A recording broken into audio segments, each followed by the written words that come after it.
do you all want to make sure that you attain at least 14 marks in your board exam? Yes, you do. Right. Sure, 14 marks, that wouldn't be so bad. And that's exactly why today's session is here. Today's session is all about the board previous year questions and will be good practice for you all also. So which is why we bring you board previous year questions of inorganic chemistry in one shot. Yes, there are a lot of questions that we are going to solve from previous year board questions as well as from sample papers. So hello everybody, warm welcome to Vedanta JE English channel. This is me, your master teacher Nabamita, and let's solve some questions. Alright, now this session is very important because I am going to provide you with the last 5 years questions which we are going to solve. And it will definitely give you 14 marks because I'm pretty sure that you have looked at the syllabus and you know that DNF block has 7 marks. Yes, DNF block has 7 marks as you can see right here. Right? And coordination compounds has also 7 marks. So this is from inorganic chemistry. That means these 2 chapters we will be completing it. It will make sure that you are practicing for your board exam and you will excel in your board exam. Okay? Alright. Out of 70 marks, 14 marks you are absolutely going to get after this video. Alright, so let's check it out everybody. Now CBSE sample paper, if you go through the sample paper, you will notice that section A has 18 multiple choice questions, all of 1 mark. Section B has 7 very short answer questions which are all for 2 marks. Section C has 5 short answer questions for 3 marks, and then 2 case-based questions in section D for 4 marks, and section E has 3 long answer questions, 5 marks. So out of this, a mix and match of questions will come in your exam, right? Okay. So let's get started without much further ado because board exam is almost there and we don't want to waste time, right? We don't want to waste time. So here is the first question. The first question, my dear student, is why chelate complexes are more stable than complexes with unidentate ligand? This is from coordination compounds. And the second question is, what is spectrochemical series? What is the difference between a weak field ligand and a strong field ligand? I'm pretty sure that you have studied it and you know the answer, but let's try to solve it. So, chelate complexes, you must have seen that chelate complexes, they have multiple donor sites, right? Yes, you all know that ligands are the donors and the central metal atom, they are the acceptors. So, the ligands they donate and the central metal atom, it accepts. Now the chelate ligands, they have multiple donor sites, and because of that what they do is they form a ring. When they form the ring, they have strong attractive forces. Yes, they have strong attractive forces and that does not allow them to dissolve. Whereas in case of unidentate ligand, the unidentate ligands, they have only one donor site and they hold on to the metal with just one donor site. That is definitely weaker than multiple donor sites, right? So let's write that down. Yeah, chalo. Here we go. Chelate complexes, this is how you're going to write, okay? Yes, chelate complexes are more stable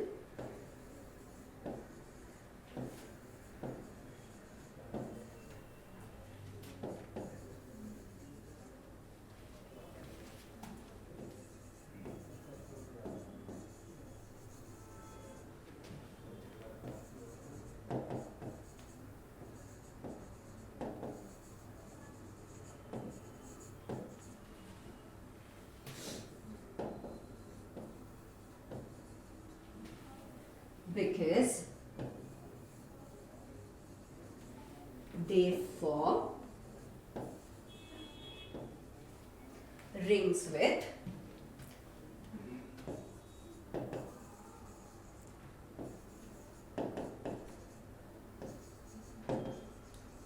strong attractive forces, okay?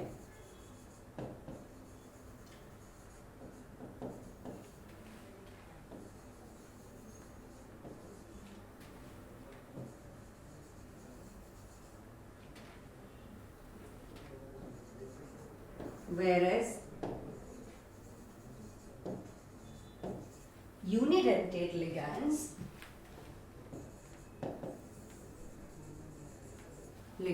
are linked to the central metal atom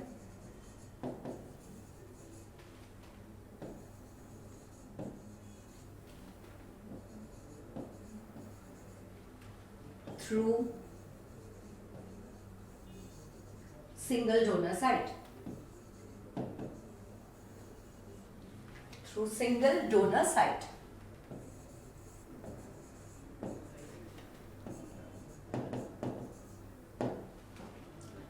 Okay, they form strong attractive forces, yes, which makes them also hard to get dissolved. That is also something that you can mention here. Let me write that with yellow color here, okay. Strong forms because they form rings with strong attractive forces, which makes them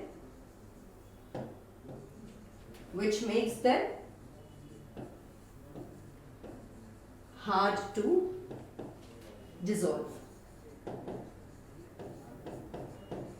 Okay, I'm a little lazy to rub all of it, so that's why I've written it with yellow. You can also copy it down, or anyway you are going to get the PDF, so don't worry about it. Now moving on, what is spectrochemical series and what is the difference between a weak field ligand and a strong field ligand? What is spectrochemical series, my dear student?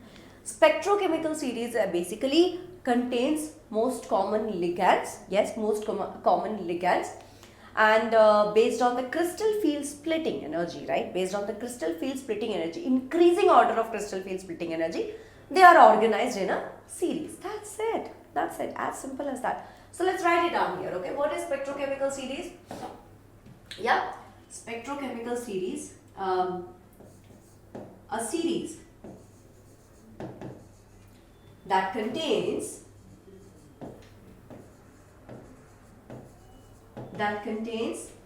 most common ligands,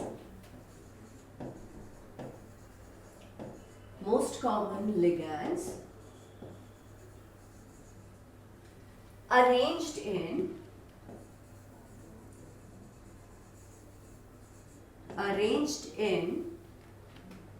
the increasing order, of crystal field splitting energy, which is also called as CFSE. Do you remember that CFSE? Yes, crystal field splitting energy.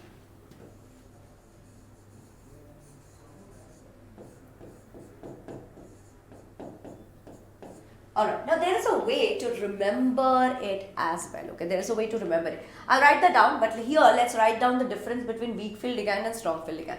So basically a weak field ligand, what will it do? A weak field ligand will cause a very less splitting, right? It will cause very less splitting. The splitting will not be so much. Why? Because I mean obviously it does not have that much power, right? So it will cause very less splitting, and what will happen is it will create high spin energy. Remember, in each orbital, right, in each d orbital, in each T2G or EG, there will only be one electron. Pairing will not happen. If pairing does not happen, that means they have more space, so they will, what will they do? They will spin around. So weak field ligand causes high spin complexes. So let's write that down, okay? Weak field ligand,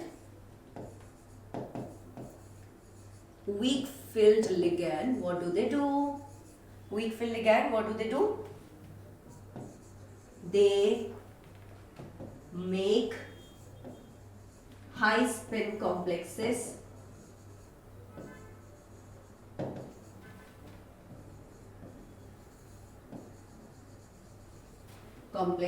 and less CFSE. Alright, whereas strong field ligand, exactly the opposite of this. Very easy, right? Exactly the opposite of it. So strong field ligand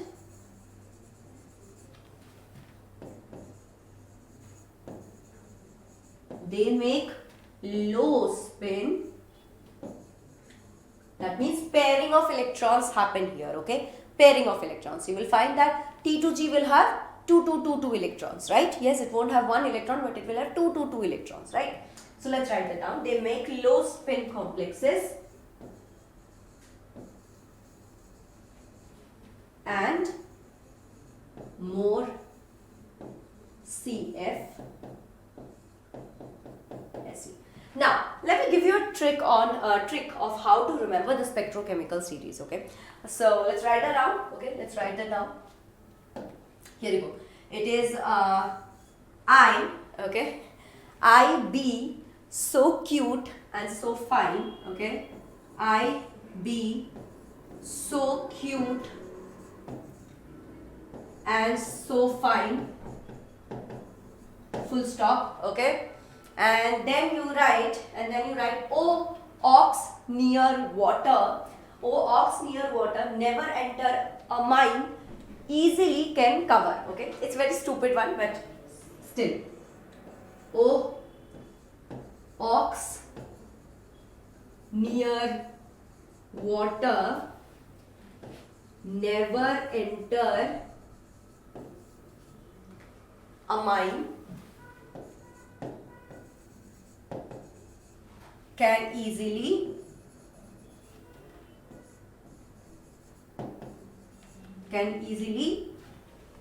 is it right? Can easily, no, a mine easily can cover, sorry, easily can cover, easily can cover. Now check it out. Okay, now check it out. Yeah, so I be so cute, that means it is, I'm going to write it with blue color. Okay, I is I minus, B is Br minus. Okay, this is SCN minus, Cu is Cl minus. Okay, and is nothing. S again is, this is basically your S2 minus. Okay, S2 minus, F minus, then this is OH minus, this is ox, that means oxalate. Okay, so C2O4 2 minus. Okay, near is nothing. Okay, water you know, H2O, water is H2O. Okay, never is what? Never is NCS. Okay, never is NCS minus, it's an ambident ligand. Okay, then you have enter. So enter is basically what? Enter is basically EDTA. Remember, okay? EDTA 4 minus. Alright? EDTA 4 minus. Amine. Okay? Amine is amine. So NH3. Alright? Easily is EN. Okay? This is your CN minus and this is your CO minus. Alright? Got it, everybody? Got it? CO won't have any charge, sorry. This won't have any charge. Yeah, alright.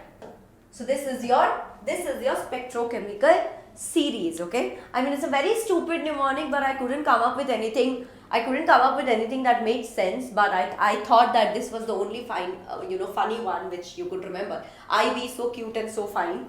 And then you have O ox near water, never enter a mine, easily can cover. Okay, so that's what you can remember if you want. Anyway, you're going to get the PDF, so you can just go through it once again and once again and once again. I think you will be able to remember it.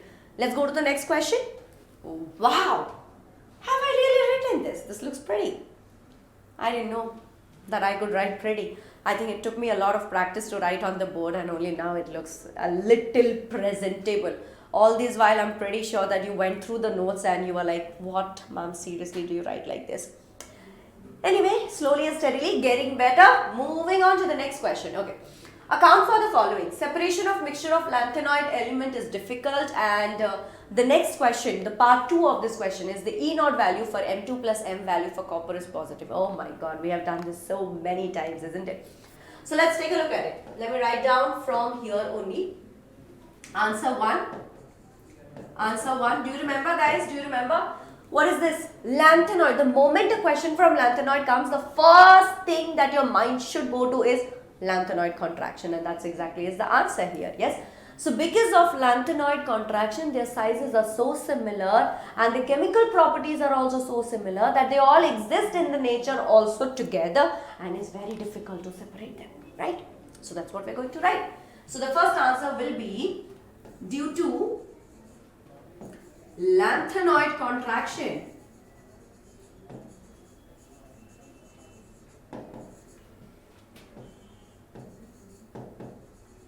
Due to lanthanoid contraction, the sizes of lanthanides are very similar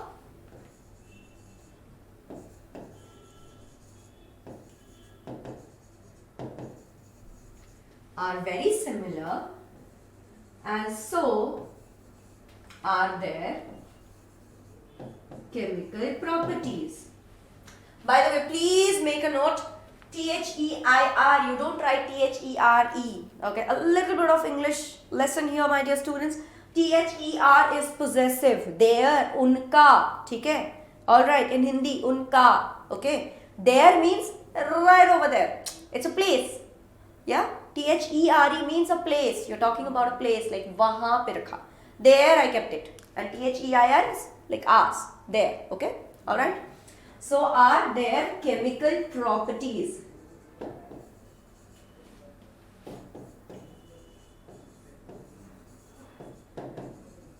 Alright? They also occur in the nature together.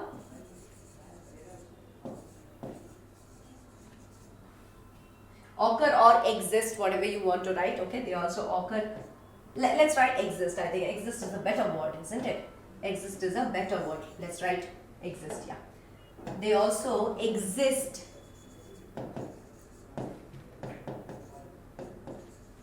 in the nature together.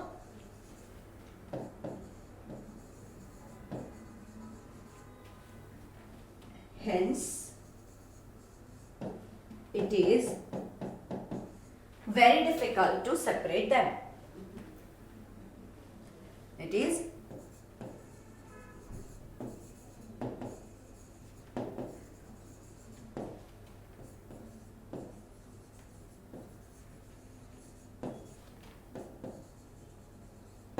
very difficult to separate them. Okay? Alright? Do you guys think it's pretty? I think it is pretty. I think it's a pat on my shoulder. I deserve a pat on my shoulder. To even improve my handwriting to this much, I have a really bad handwriting. Anyway, enough of handwriting jokes. Let's go to the next question. That is the E naught M2 plus M. That is the standard electrode potential value for copper is positive.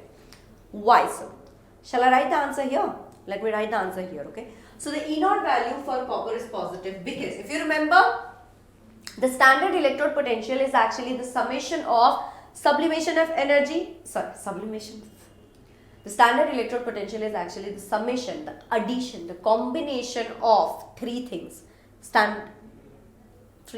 Yes, ionization energy, sublimation energy and hydration enthalpy. Now sublimation energy and ionization enthalpies are the energies that you provide to the ion, okay, that you provide to the ion, alright. Whereas hydration enthalpy is released, it is given out by the atom, alright. Now all of these, we all know that energy has to be conserved, right? There should not be any disparity in energy. It should not be like, okay, you have given more but the one that is releasing is less. If that happens, that means something is wrong, and that's exactly what is happening here. So let's write it down. Basically what happens is, answer number 2 here is that the ionization energy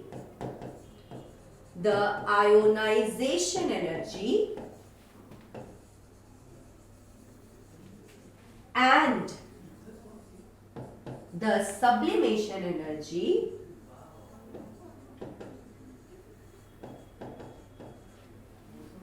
sublimation energy are not well compensated for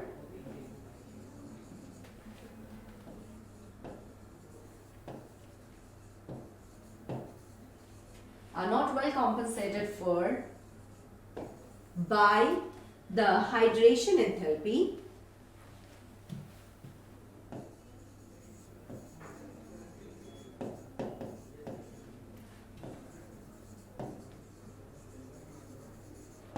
hence copper has a tendency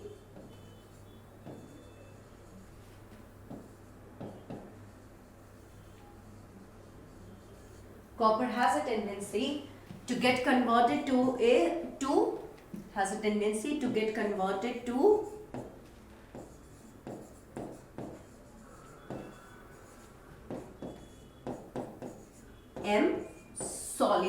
you remember this? Yes.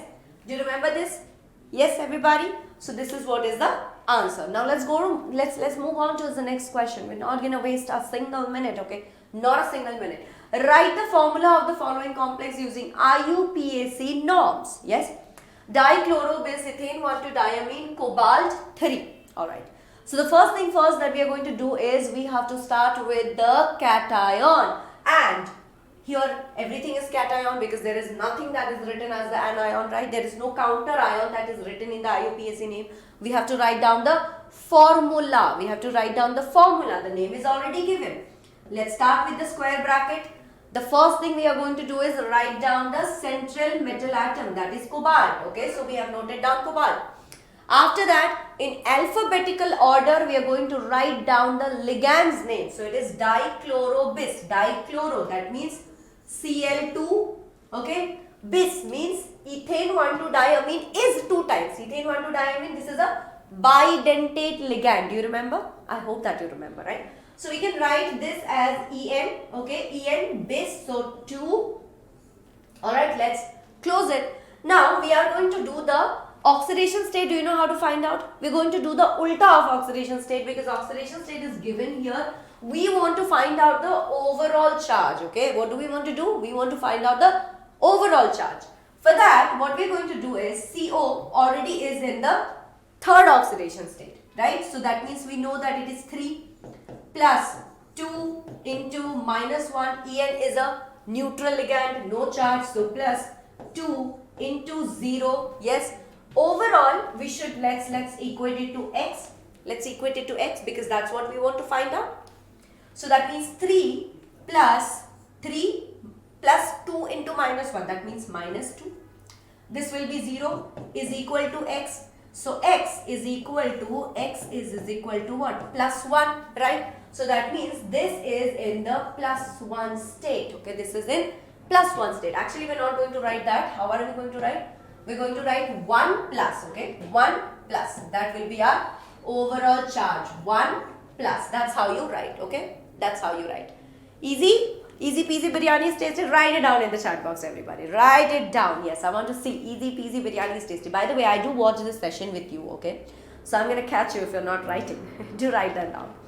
Chalo, moving on to the next question, everybody. What is lanthanoid contraction? And write 2 consequences of lanthanoid contraction. By the way, this is the most asked question, my dear student. This is the most asked question.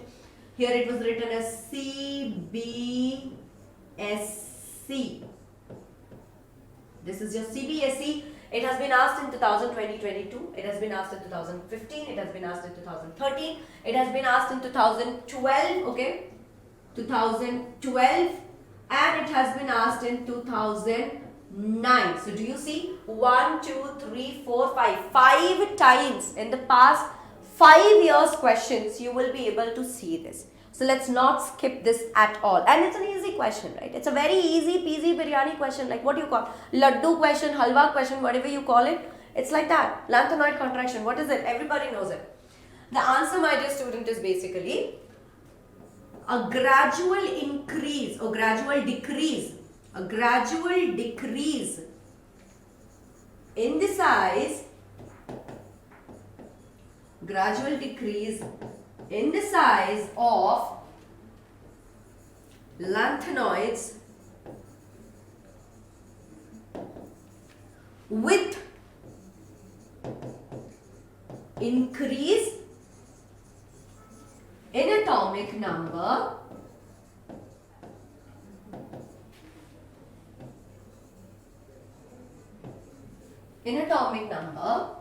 due to poor shielding effect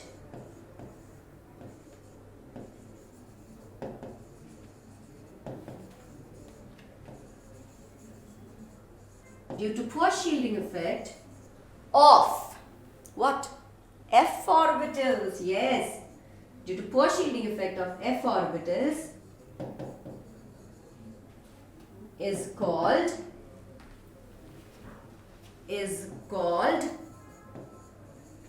lanthanoid contraction. Alright, yes.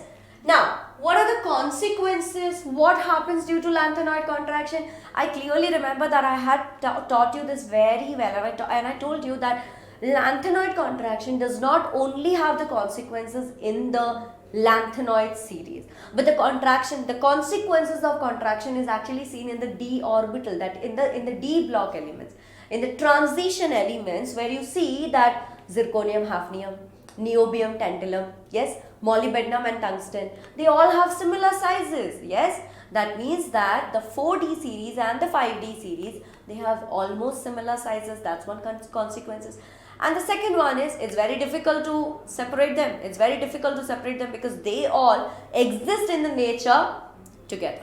So let's write that down. Consequences, I'm just going to write one. What is one? Same atomic size, almost same atomic size,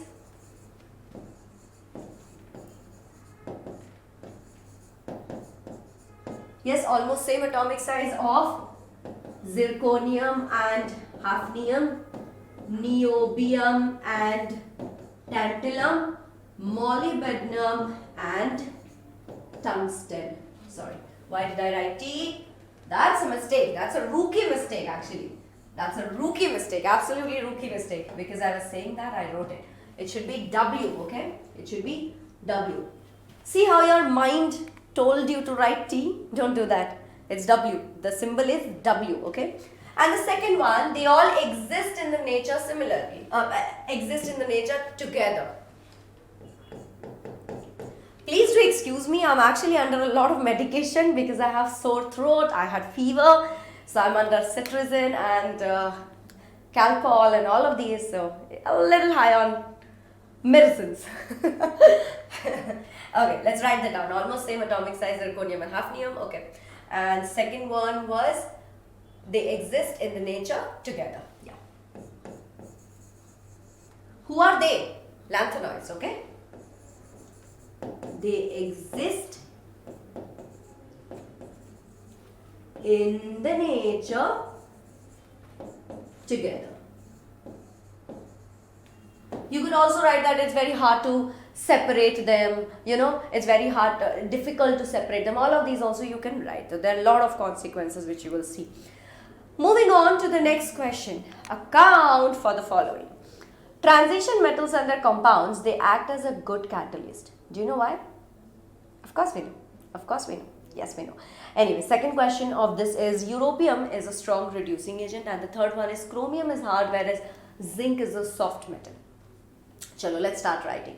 Transition metals and their compounds, they act as a good catalyst. That's because due to variable oxidation state first, okay.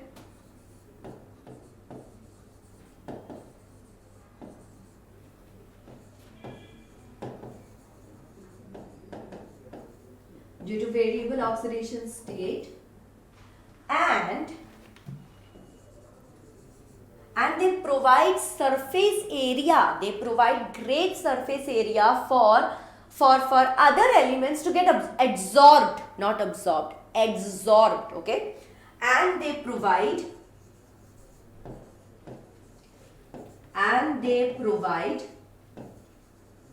surface area for other substances to get absorbed. Alright, that is why they are such great catalyst. Okay, alright. Now moving on to the next question. Europium 2+ is a strong reducing agent. Let's do this. So basically, europium tends to get converted to its more stable oxidation state, that is EU3+. Yes, and while doing that, it becomes a strong reducing agent, right? Yes. So let's write that down. Sawal. Question 2. And part 2's answer is yes. EU2+ has a tendency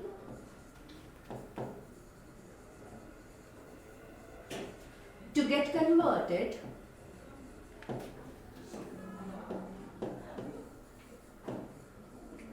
get converted to Eu3 plus. Yes, and to get converted to Eu3 plus, more stable oxidation state. Yes, more common. Let's say Eu3 plus, most common oxidation state.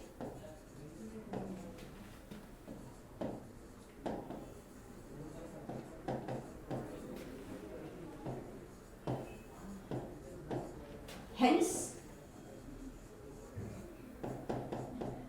it is a reducing agent. It is a strong reducing agent. Alright. Now, chromium is hard, whereas zinc is a soft metal. Alright. This definitely is what? A question that is related to the electronic configuration. Yeah. Let's check it out, everybody. Chromium. What is chromium's electronic configuration or atomic number? Let's find out. Scandium, titanium, vanadium, vanadium, scandium, titanium, vanadium, chromium, manganese, isn't it? Yes. Now, chromium has what? 3d5, 4s2, 3d5, 4s1. Sorry, not 4s2. 3d5, 4s1. It has 5 unpaired electrons. As you can see, it has 5 unpaired electrons. Alright, so let's write it down. Chromium, Cr, has an electronic configuration of 3d5, 4s1. Yes, actually it has 6 unpaired electrons, but anyway, let's just focus on the 3d part, okay? Yes, 5 unpaired electron, 5 unpaired electron. Am I right? Yes. Now, what do these transition metals, what do? They have unpaired electrons which they give it away to the sea of electrons. Yes. And when they give it away to the sea of electrons, they form strong metallic bonds, right? They form strong metallic bonds. Now, in case of zinc, check it out. In case of zinc, zinc has what? Atomic number 30. So, it is 3d10 4s2, 3d10 4s2, 0 unpaired electron. If there are no unpaired electron, Baba, how are they going to send it to the sea of electrons, right? They're not going to be able to send it to the sea of electrons. That means the metallic bond is going to be weaker. Absolutely correct. Yes, if the metallic bond is weaker, that means the metal is also going to be of softer nature. So that's exactly the answer. 0 unpaired electron, 0 unpaired electron, metallic bond is weaker.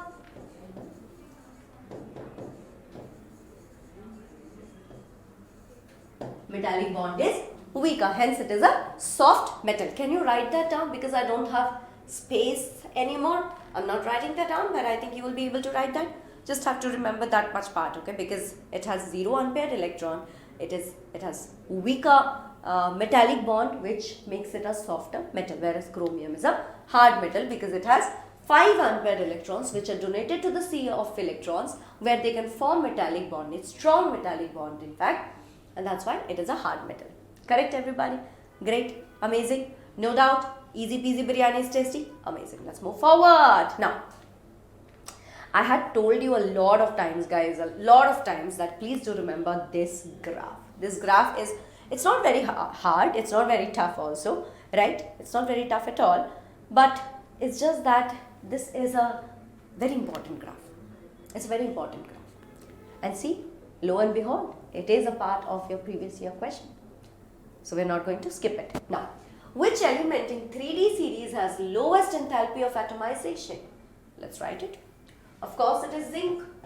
What is it? The answer is zinc because it has 3d10 4s2, 0 unpaired electron. 0 unpaired electron. So that means enthalpy of atomization is going to be very low, right? Yes, unpaired electrons less, that means weak metallic bonding. So let's write that also. Yes, weak metallic bonding.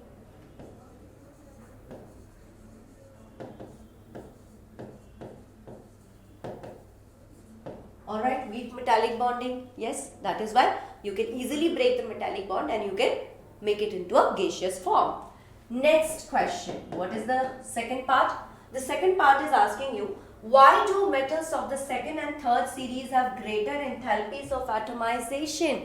Due to more number of unpaired electrons. Yes, because they have more number of unpaired electrons. That means that also one more thing that you can check is, see, on one more thing, okay? The third series and the second series, right? So that means series 2 and series 3. Series 2 and series 3, don't you agree that they have both d orbitals, they have both d electrons and the f electrons participating?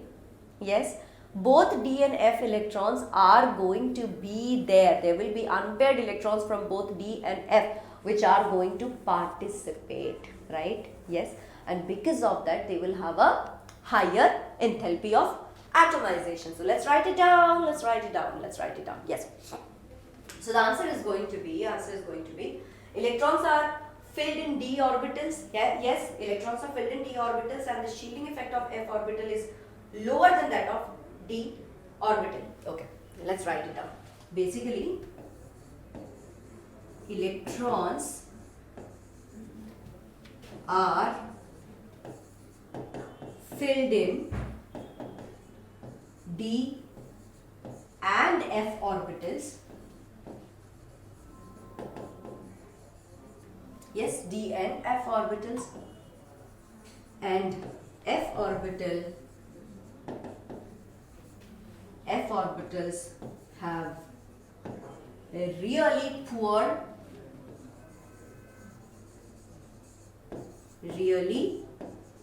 shielding effect.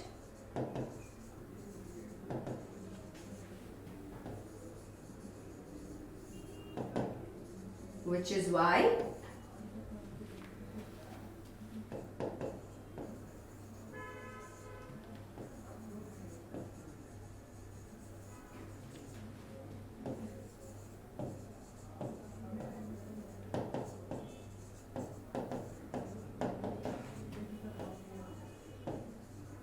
alright, so basically you are understanding, right? Both d and f orbitals are getting filled here. Both d and f orbitals are present here. There are a lot of unpaired electrons, as well as now what is happening is the f orbital has very poor shielding. So that means the effective nuclear charge increases and the nucleus is going to pull the electrons closer to it. And that means that the size is reduced now. Because the size is reduced, now you are not going to be able to take away the electrons. You are not going to be able to easily get it converted to the gaseous state. So that's exactly what is happening, and we have written that, okay? Third part, why are enthalpies of atomization of transition metals quite high? You tell me, what do you think? What do you think?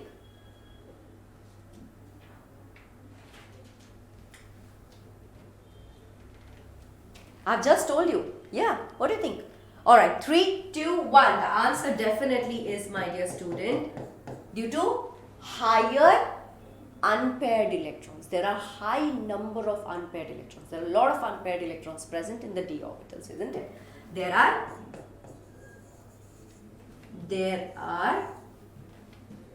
unpaired electrons. There are unpaired electrons that are available, yes, which will form metallic bonding. Unpaired electrons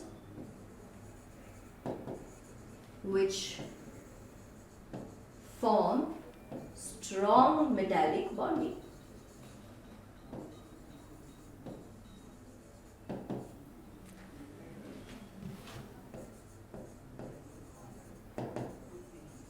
Alright, which form strong metallic bonding. Am I clear? Get it? Yes? Moving on then. Now everybody, the most asked topics of coordination compounds, so just take a note, just make a note of it, because these are the most important topics and these are the most scoring ones also. You can't skip them.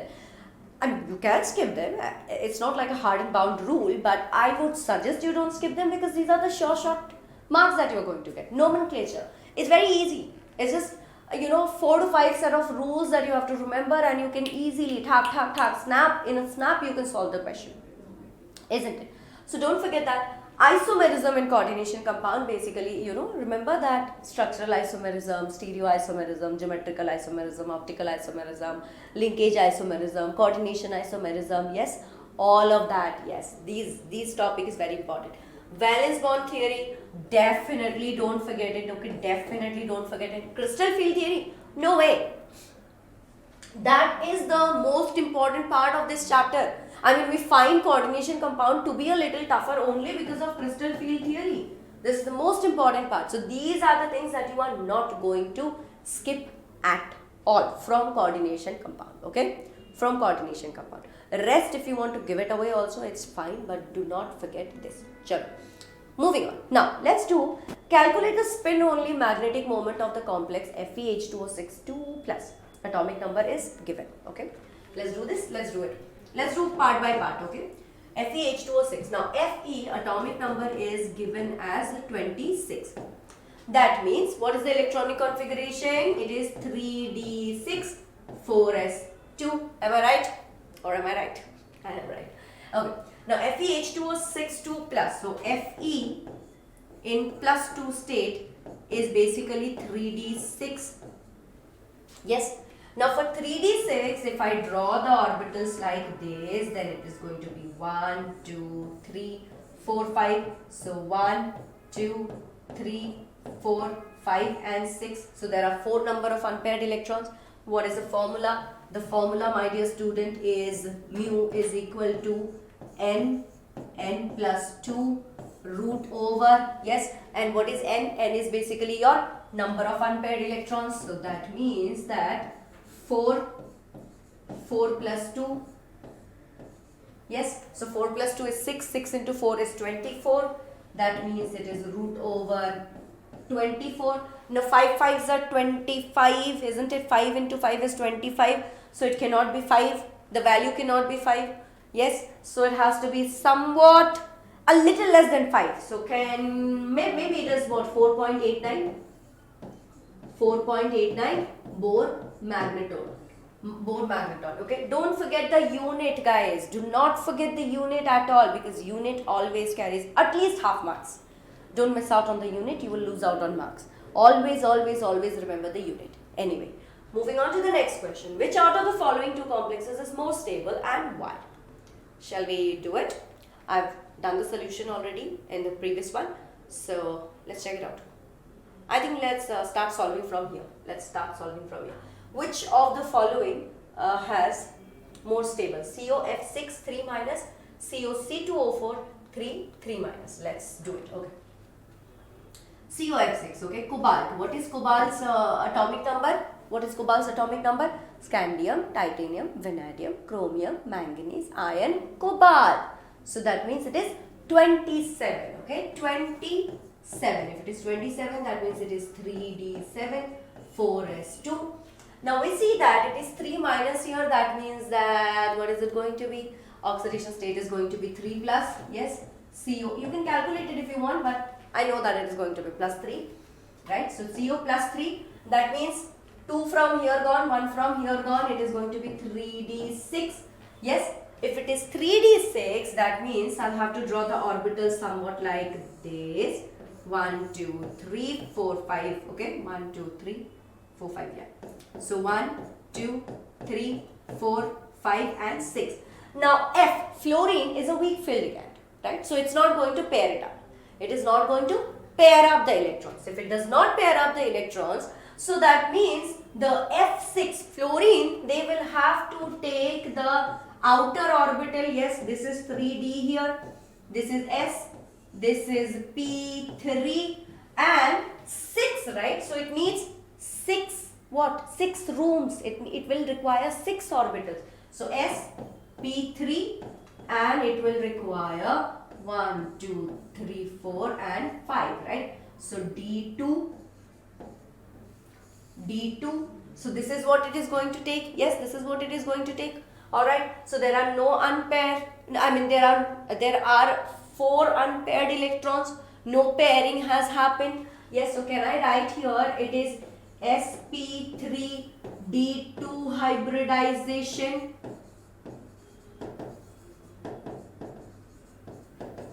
And it is forming outer orbital complex. Yes, it is forming outer orbital complex. Alright, yes. Now let's go to CO C2O43. Okay, C2O43.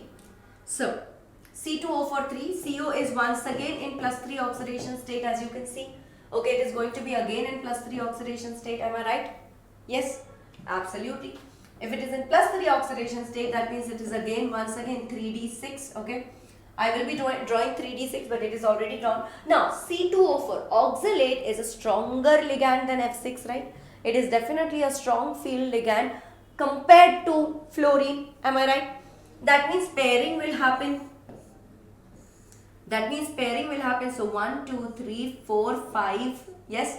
That means 1, 2, 3, 4, 5, 6. Yes. Now what will happen is it will take 1s and then it will take P3. 1, 2, 3. Yes. 1, 2, 3. Right. So that means D2s and P3. Yes, this is what it is going to take. This is the hybridization. Now, because of pairing up, C2O4 3 will form a stable compound. It will form a more stable compound. Okay. Here what will happen? D2sp3 hybridization.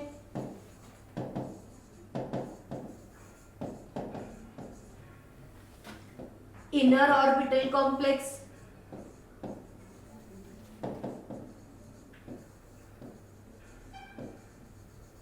And due to pairing,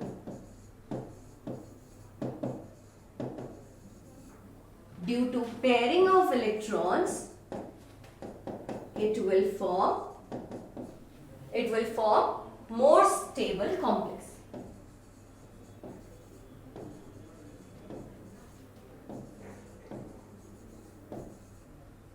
More stable complex.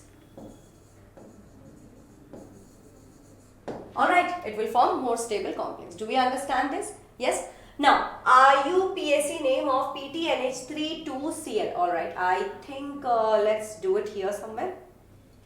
Let's do it here. But I'll change the color, okay? I'll change the color here. Or should I do it here? Let's do it here. PTNH3 2Cl2.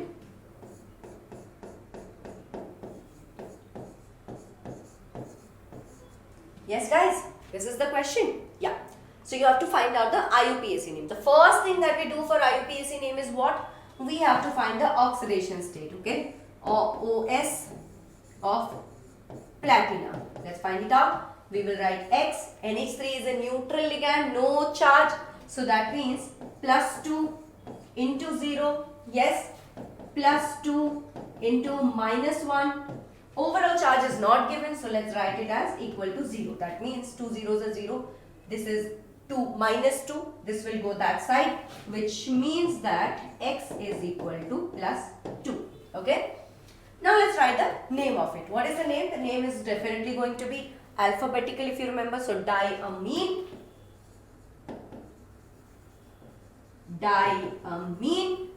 dichlorido,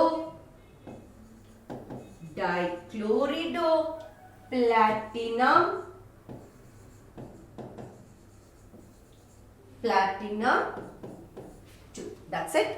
That's it is your answer. Got it? Clear? Easy peasy biryani is tasty? Absolutely. Yes.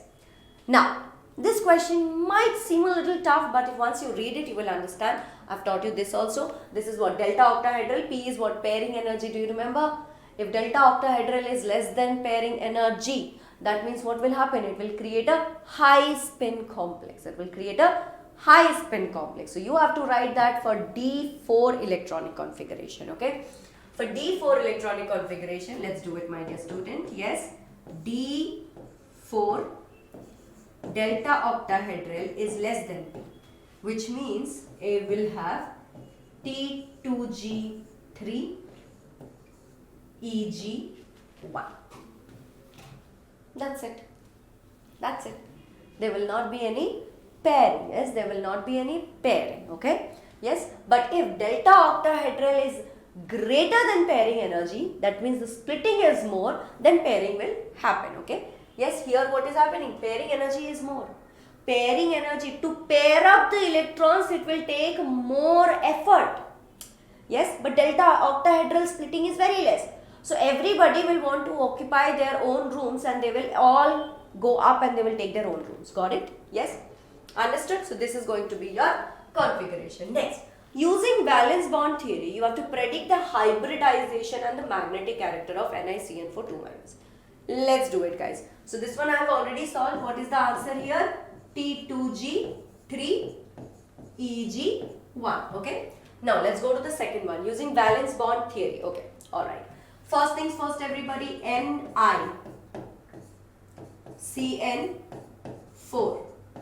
2-, right? What is the atomic number of Ni? What is the atomic number of Ni? It is 28, isn't it? Zinc. Zinc is 30, copper is 29, nickel is 28. Okay. So 28 is the atomic number. That means it is 3d8 and 4s2. Am I right? Yes. Now if it is 3d8 4s2, we understand that nickel is going to have an orbital like this. Yes.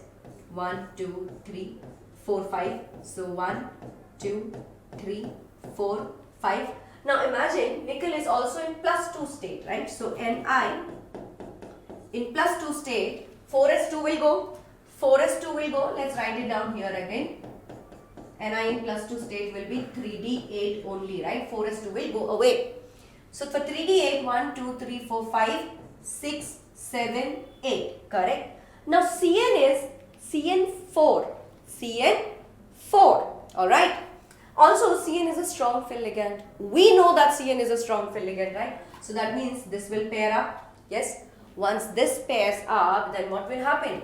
Once this pairs up, then what will happen is we will get something like this. 1, 2, 3, 4, 5. So 1, 2, 3, 4, 5, 6, 7, 8. Yes. So this will be empty.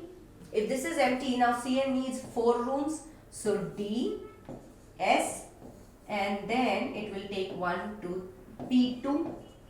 So DsP2 hybridization. Yes. What is the hybridization? Hybridization is DsP2.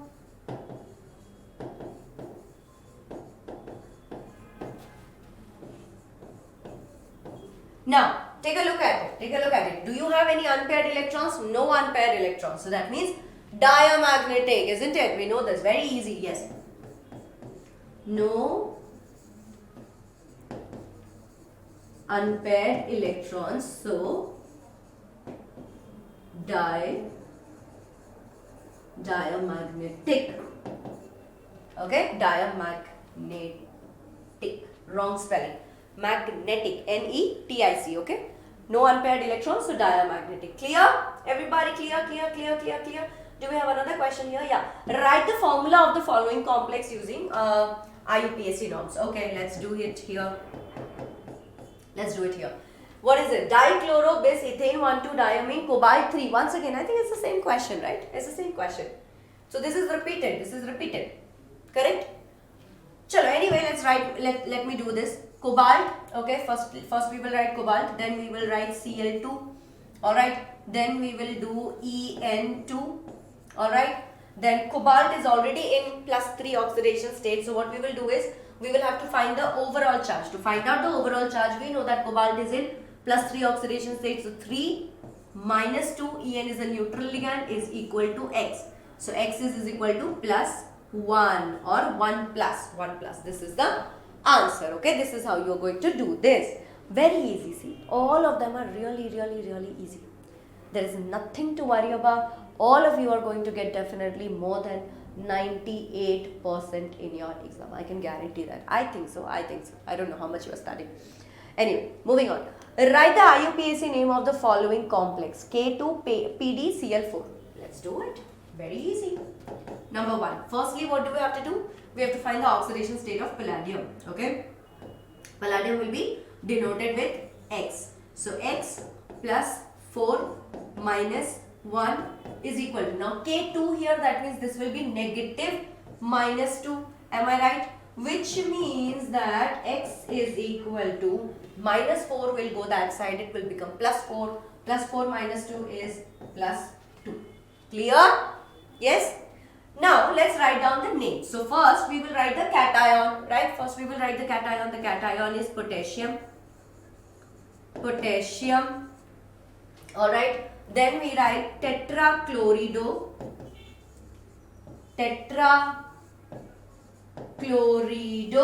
see, this is the anion part. Yes, the coordination complex itself is the anion part. So tetrachlorido palladate, isn't it?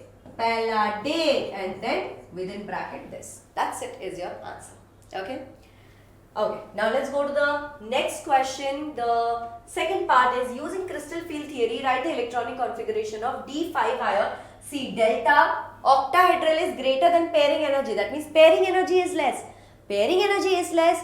The effort to pair up the electrons will be less. But the splitting is very high.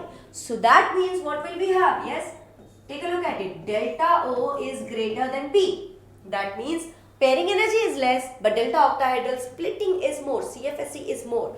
Which means that for D5 will be T2G.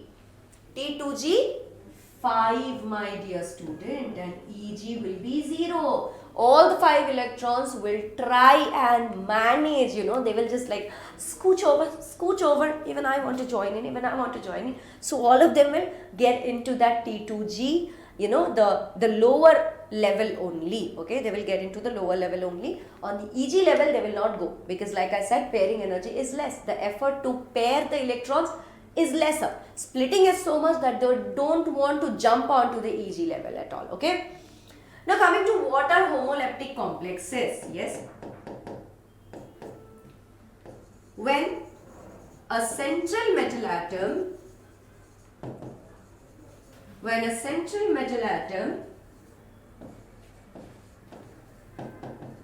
is linked to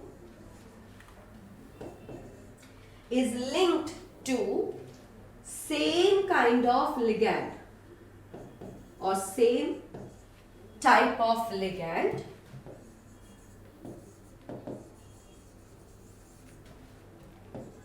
we call it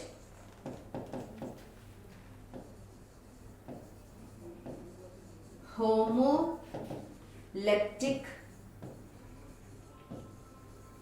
complexes. Example, CO NH3 whole to the power 6, okay, or it can also be PtCl4. See, same ligands, right? Cl 4 times, NH3 6 times, okay. So these are the examples. Clear? Yes, okay. Now here is another question, that is CONH363 plus is an inner orbital complex, whereas NiNH362 plus is an outer orbital complex. Let's find out. Atomic number is also given. Cobalt is 27, nickel is 28, and write the number of ions produced from the complex PtNH36Cl4 in solution. Okay, let's do the part 2 first. Take a look at it, my dear student. From here, you can clearly identify that this is the compound, right? This is the complex, and there are 4 Cl minus which will dissociate, right? 4 Cl minus will dissociate. 4 Cl minus will dissociate. You might make a mistake here. This is kind of tricky, so just take a look at it, okay? 4 Cl minus ions will dissociate in a solution along with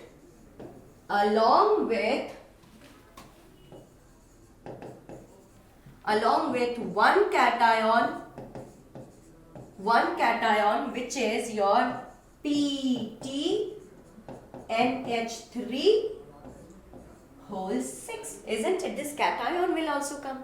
This cation will also be dissociating. So 4 Cl minus and 1 cation will be dissociating. That means yes, total 5 ions. Total 5 ions will be produced, okay? Total 5 ions will be produced from the complex.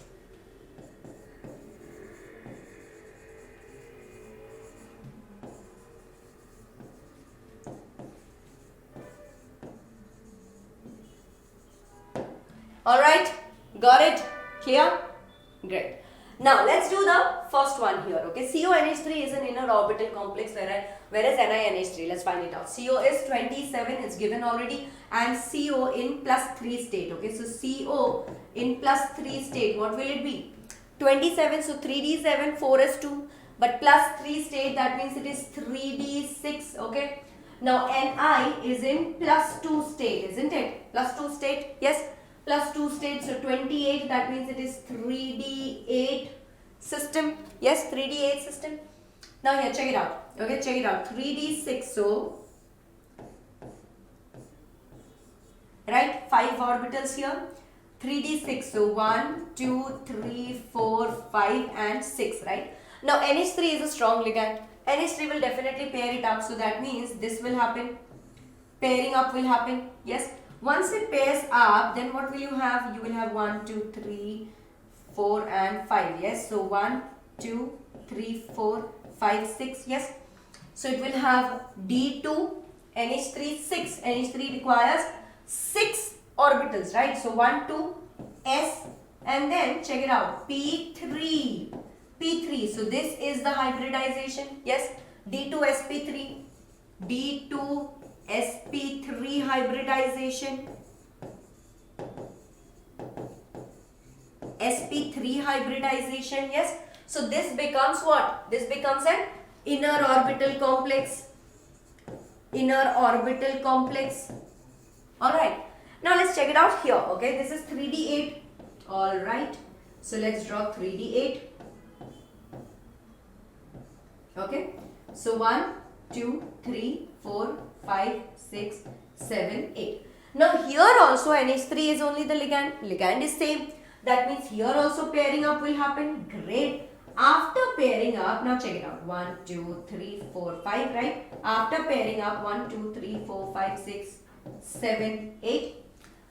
Now, NH3 is only getting one orbital free from the inner orbital complex. Will it prefer? It will be like, I told you I needed 6 rooms all on the same floor. Why are you giving me this room in the next floor and then 5 rooms on the top?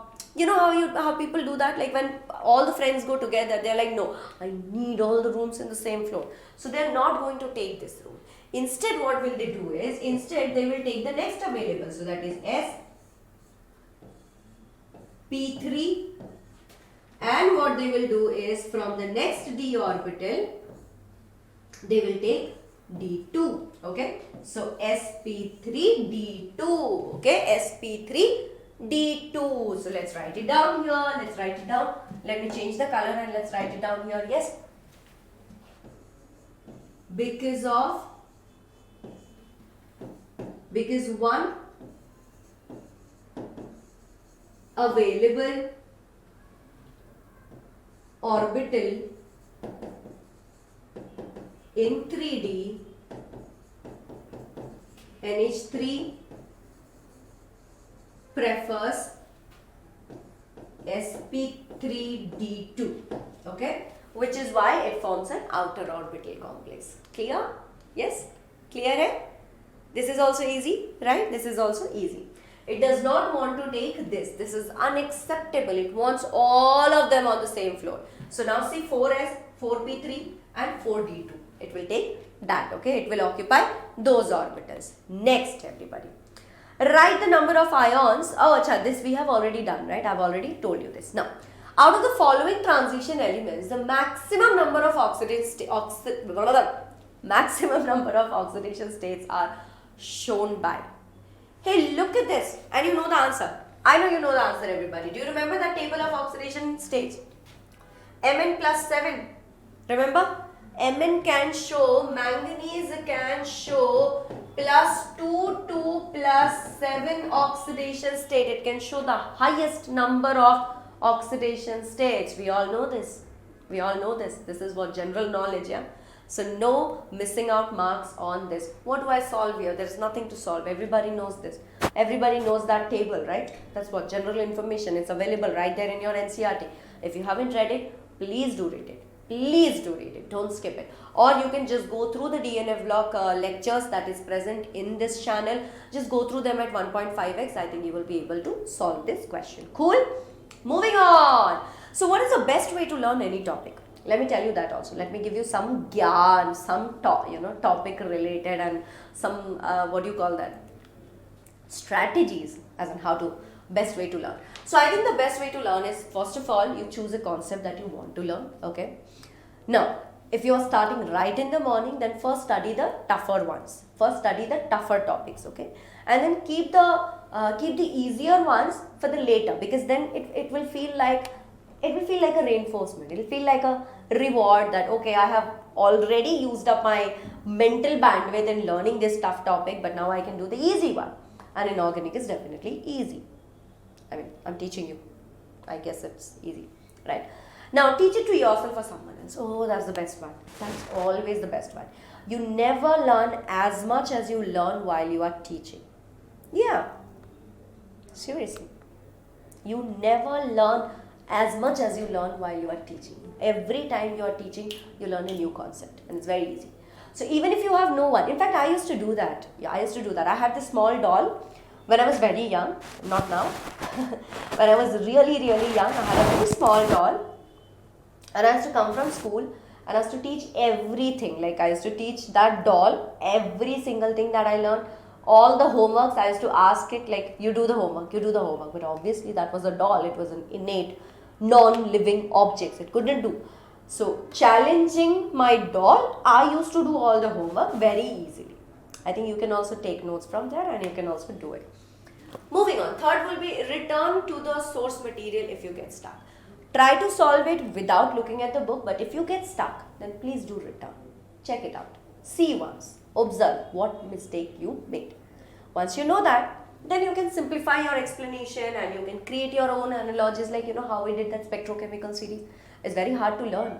You will not be able to understand that, okay, I minus, everybody knows, starts from I minus, ends at CO. But what about the rest? People can't remember. So until and unless you don't create a mnemonic, you will not be able to learn. Okay? So that was a good break. Moving on to the next question. Now, assertion and reasoning questions are also coming very much. It's in trend these days with CBSE. Yeah, CBSE is following a trend of assertion and reasoning. So do not forget to check these out. Let's understand this question. Linkage isomerism arises in coordination compounds because of ambidentate ligand. Absolutely, we know that. Ambidentate ligand like NO2, they have two different donor atoms like N and O. Yeah, both of them are correct, right? So both assertion A and reason R are correct statement, and reason R is the correct explanation of the assertion. I think yes, that is the correct answer. Option A is the correct answer. So do you know how to solve assertion and reasoning? 3 tips. First, read the assertion, find out if it is true or false. Read the reasoning, find out if it is true or false. Now find out if both of them are dependent on each other. If they're dependent on each other, that means option A is correct. If they're not dependent on each other, option B is correct. If one of them is true or false, then you know it has to be either C or it has to be either D, right? This is the pattern that you follow to solve assertion and reasoning question. Got it? Clear? Moving on. No solution. It's very easy, guys. Everybody knows. Now, give the formula for the following compounds. Potassium tetrahydrozincate. Okay. Alright. Let's do this. Potassium tetrahydrozincate. So, first of all, what do we have to do is, we have potassium. Okay. So, we will write K here. Then what do we have? Tetrahydrozincate. That means zinc is our central metal atom. Yes. Then we have tetrahydroxido. What is hydroxido, my dear student? What is hydroxido? Is it OH or OH2? Okay, hydroxido is basically OH. Okay, so let's write that OH4, tetrahydroxido, so OH4. Okay, now let's close it. We know that zinc is in +2 oxidation state. Okay, so first we have to do the opposite of finding the oxidation state. Zinc is in +2 oxidation state, so 2. Now OH has OH minus, right? So +4 minus 1, okay? And now what do we have to do? Let's equate it to X. Okay? Alright? Now we do not know that how much this has also. How many charges does this have? Anyway, so that means 2 plus 4 is minus 4. That means x is equal to minus 2. So we can write here minus 2 and this can be K2. Okay, this can be K2. Got it? Alright. Now, same way, let's solve option B. Hexaamine platinum 4 chloride. Okay. So that means that platinum PT hexaamine, so NH3 6. Okay. Platinum is in plus 4 oxidation state, so that means it is 4. Okay. It is 4 plus 6 into 0. Okay. And this should be equal to x, right? So that means x is equal to 4. That means Cl4. We can write it like this. Okay. This is your answer. This is your answer. I have already solved it. Now, copper 1 compounds are white, whereas copper 2 compounds are colored. Let's do it. Copper. What is the atomic number for copper? Atomic number for copper is what? 29. 29. That means it is 3D10. 4 is 1. 3D10. 4 is 1. Yes. Now copper 1. Copper 1, that means Cu plus. Cu plus is what? 3D10. If it is 3D10, is there any unpaired electron? None at all. Okay. No unpaired electron, no color. No unpaired electron, no color. Am I right? Yes, everybody. Okay. But copper 2, let's write it. Cu plus 2 will have 3D9. That means there will be one unpaired electron. One unpaired electron gives color. Gives color. Okay. Right. Next, part 2. Chromates, they change their color when kept in an acidic solution. What happens here, my dear student? Do you all know? I'm pretty sure you know that. Chromates, what happens is when they change, when they are in an acidic solution, the oxidation state changes, isn't it? Yes. The oxidation state changes. That is CrO4 2 minus to Cr2O7 2 minus, isn't it? It changes from CrO4 2 minus to Cr2O7 2 minus in acidic medium, right? In acidic medium. Because of this, due to this change in oxidation state,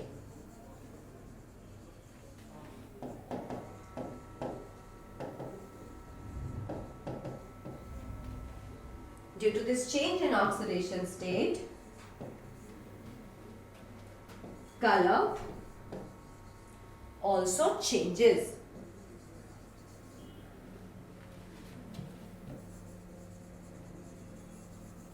Remember this, everybody? Yes, remember this? Great. Moving on. Zinc, cadmium and mercury are considered as D block element but not as transition elements because zinc, cadmium and mercury, they have fully filled d orbitals. Definition of transition element is definition of transition elements is that the elements must have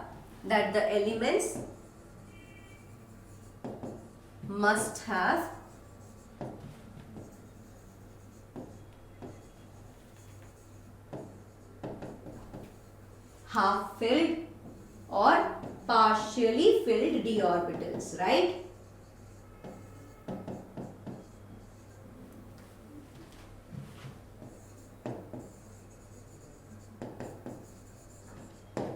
Alright, everybody, clear? Great. Moving on. Calculate the spin only moment of CO2 plus Z is equal to 27 by writing the electronic configuration of CO and CO2 plus. Let's solve it. Okay. Spin only magnetic moment, right? So CO is definitely what, 27, as they have given it to us. If it is 27, then the electronic configuration is 3d7 4s2. Yes. Now CO plus 2 will have what? 3d7. Yes, because 2 electrons will go away. Right. Now, if it is 3d7, that means that if I draw the orbitals like this, 1, 2, 3, 1, 2, 3, 4 and 5. Yes, so that means 1, 2, 3, 4, 5, 6 and 7. 1, 2, 3. 3 unpaired electrons. Yes, spin only. How is it calculated? Mu is equal to n plus 2 root over. So 3 unpaired electrons. So 3 plus 2 is 5. 5 3 is a 15. What is the closest number here? Okay, 4 4s are 16. So it cannot be 4. It cannot be 4, right? It has to be around 3 point, let's say 3.75 maybe. 3.75 maybe. That is your answer. That is your answer. You can calculate it. I don't have a calculator, so this is approximately, okay. It can be a little different, but definitely 3 point something. Okay, the answer will be definitely 3 point something. Am I clear? Moving on now. Give 3 points of difference between lanthanoids and actinoids. This is easy peasy biryani. Tea is tasty. 3 difference, bacha log. Okay, 3 difference. Let's write it down. Here, let's write down lanthanoids. And here, let's write down actinoids. Okay. First thing. 4f orbitals are filled progressively.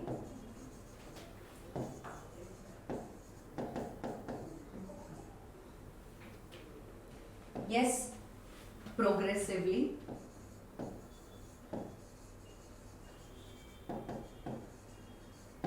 Alright, and here 5f orbitals are filled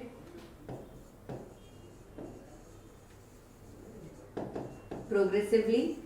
Am I right? Next will be, except promethium, all of them are non-radioactive. Okay, except promethium,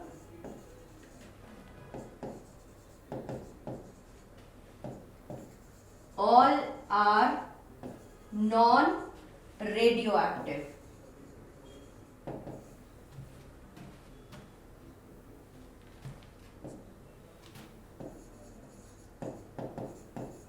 Okay, here all the elements are radioactive.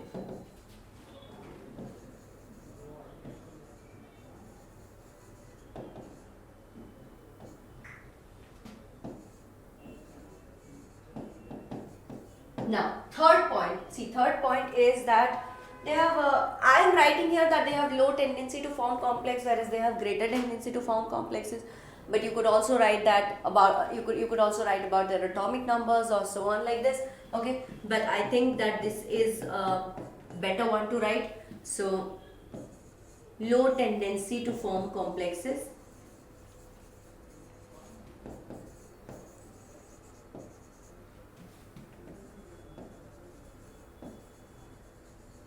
Okay, and here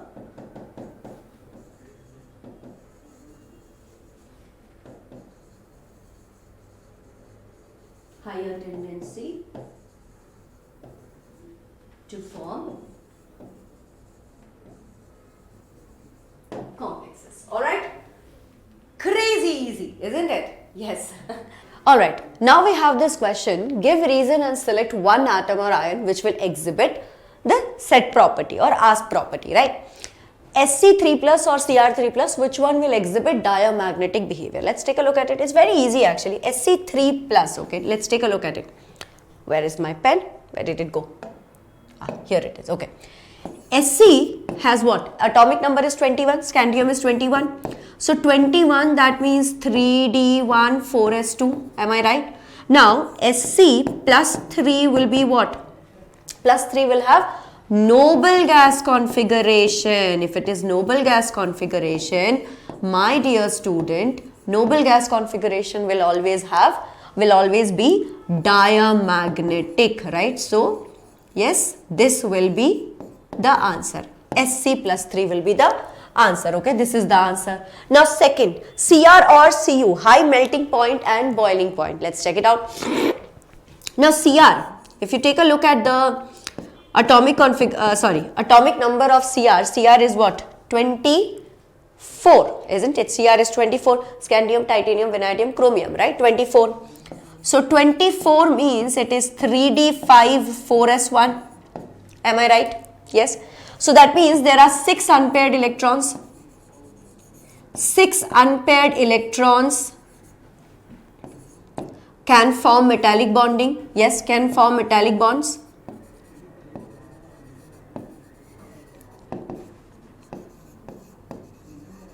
Can form metallic bonds. Am I right? Yes. Now, if you take a look at copper, yes, copper is what? 29, which means 29, that means it is 3d10 4s1.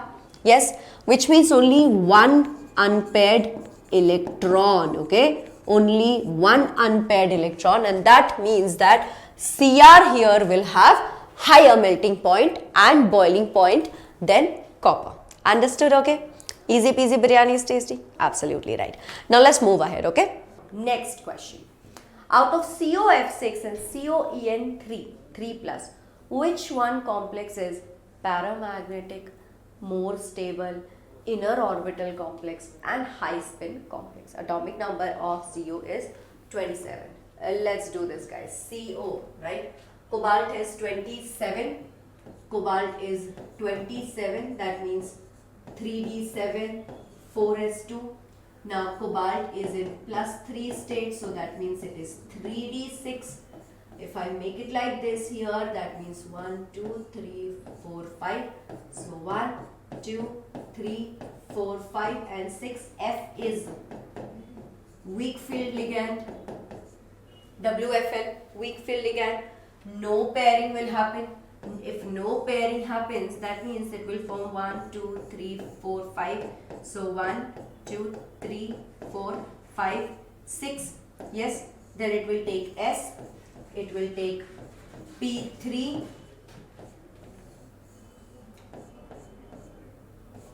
yes, and it will take D2.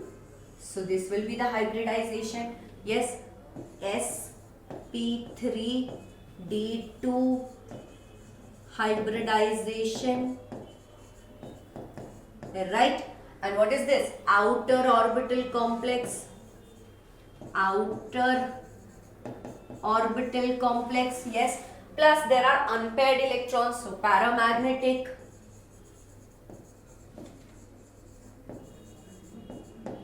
Am I right? Yes, this will be paramagnetic. Now let's talk about this, okay? Same here also 3d6, correct? 3 plus, so 3d6.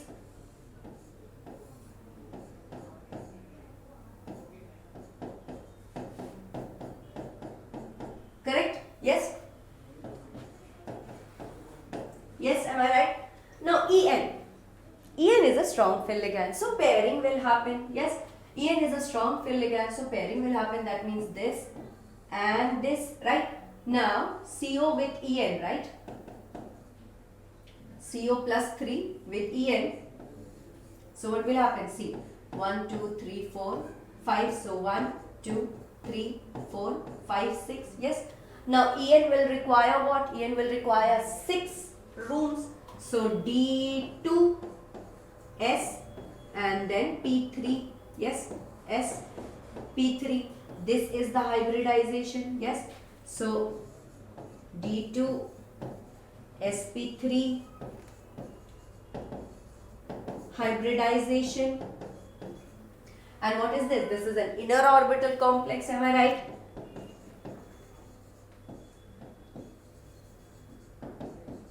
Inner orbital complex. Alright, and since this is an inner orbital complex, here is one more thing that we require, which is, my dear student, that there will not be any unpaired electrons, so diamagnetic. And because of pairing, yes, because of pairing, this will be more stable. Because of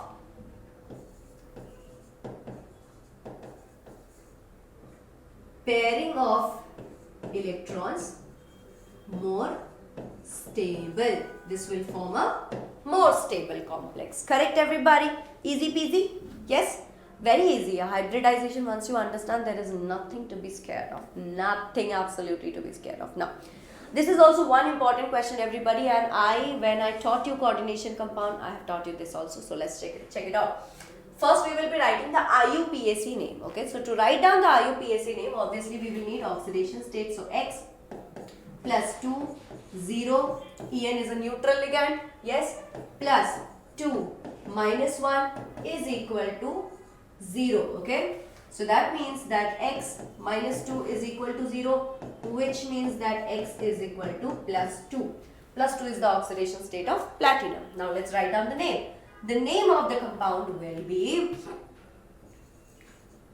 dichloro bis ethylene diamine platinum 2.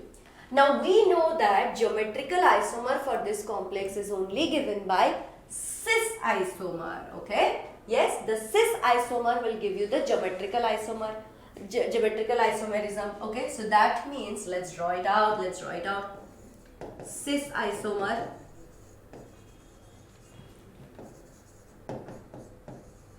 will exhibit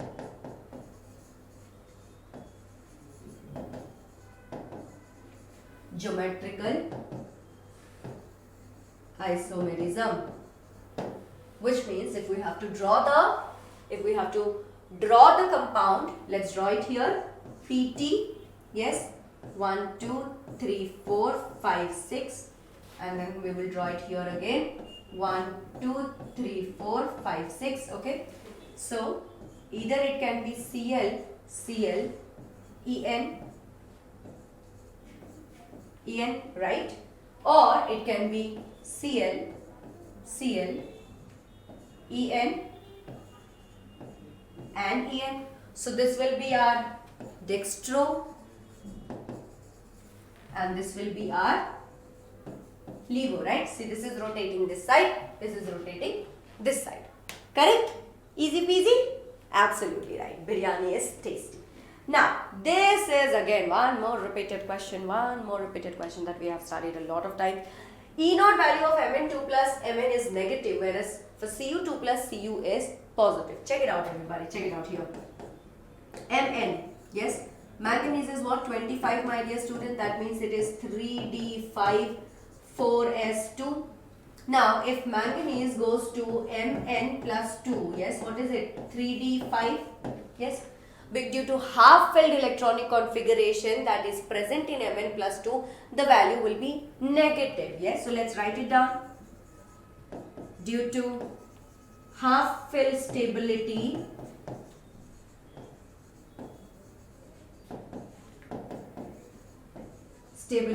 of Mn plus 2, the E naught value is negative, whereas for copper,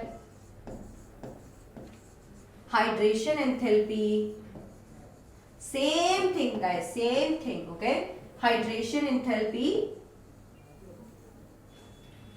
does not compensate for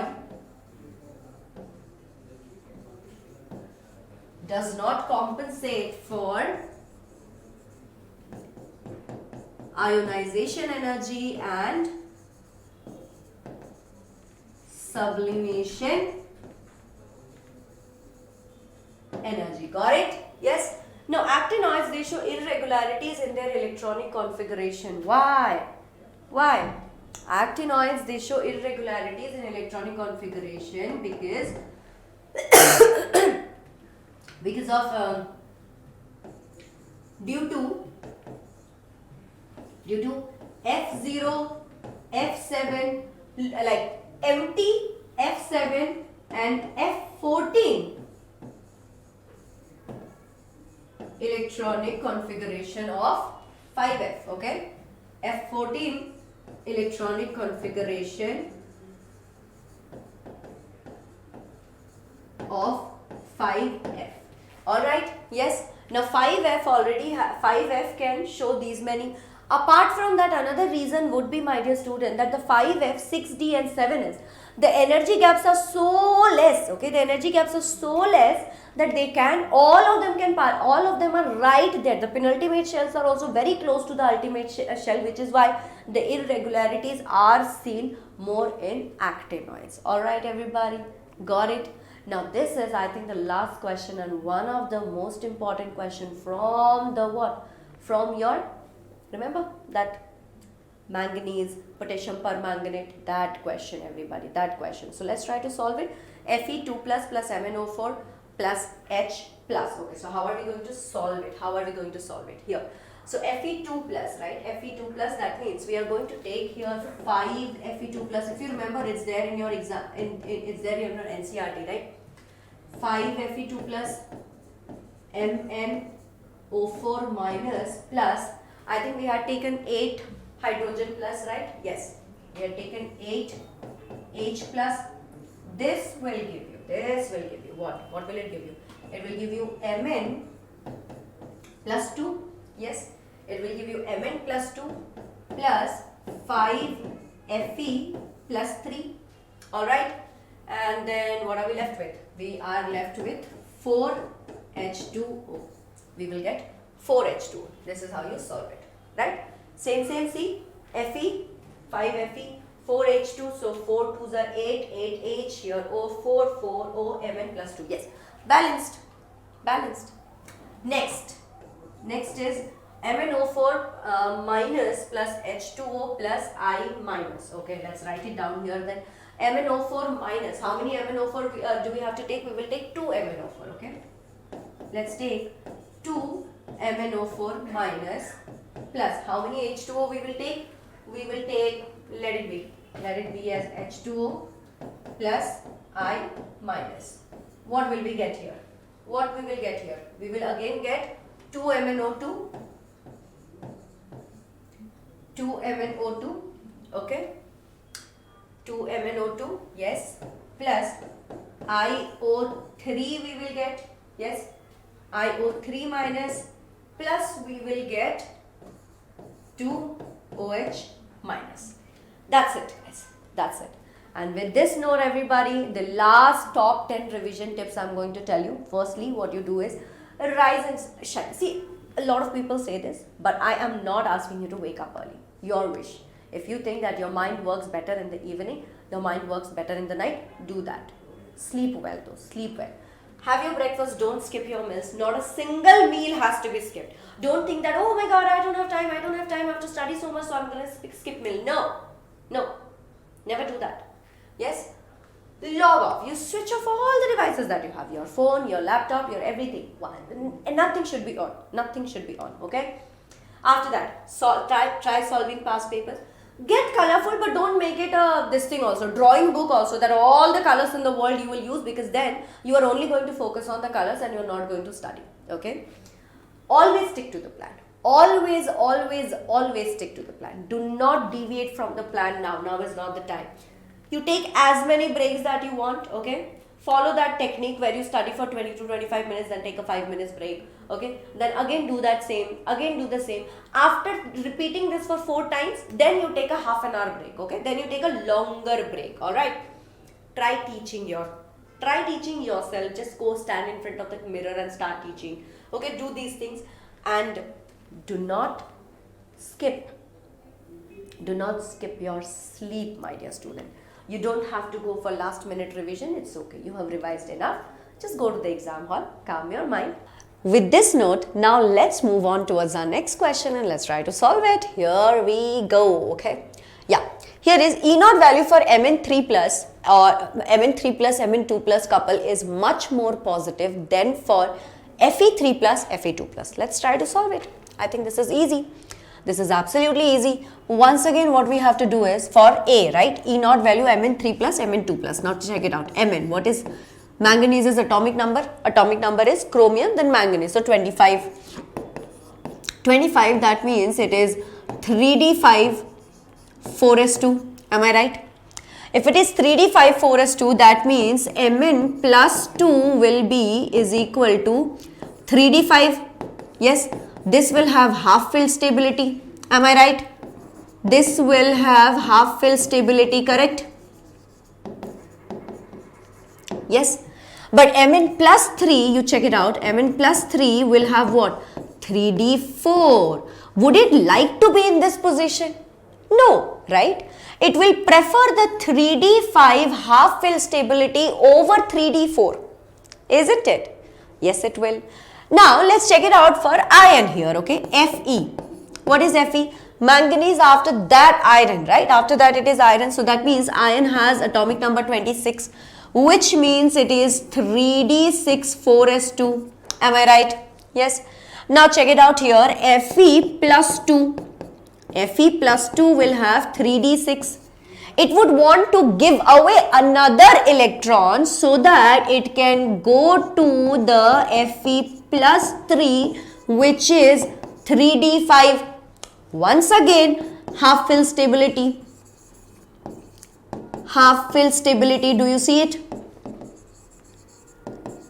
Do you see it, my dear student? Yes, this is half fill stability, which is why, see, Fe can lose another electron. Fe has the tendency to lose another electron. Go to the Fe3 plus 3d5 half fill stability, which is why you will see that Mn2 plus does not have the tendency to leave this half fill stability and go to Mn3 plus, which is why it is more positive. It does not want to go, okay? But here what happens is Fe plus 3, it wants to get converted. It wants to get converted to Fe3 plus. From Fe2 plus, it wants to get converted to Fe3 plus so that it can attain the half filled stability. Understood? That is the reason, okay? That is the reason. So, you will have to do this and then write it and then explain it as well, okay? Sorry. Next question. Iron has higher enthalpy of atomization than that of copper. Oh, very easy. Very easy. Fe, what is the atomic number? Atomic number is 26, right? That means it is 3d6 4s2. Yes. How many unpaired electrons are here? How many unpaired electrons? Let's make it. Take a look at it. See here. 1, 2, 3, 4, 5. 5 orbitals. So, 1, 2, 3, 4, 5 and 6. Yes. That means there are 4 unpaired electrons. Sorry. 4 unpaired electrons here. Take a look at it. Do you agree that there are 4 unpaired electrons? Yes. 4 unpaired electrons here. So, 4 unpaired electrons can participate in the metallic bonding, isn't it? 4 unpaired electrons can participate in metallic bonding. Yes.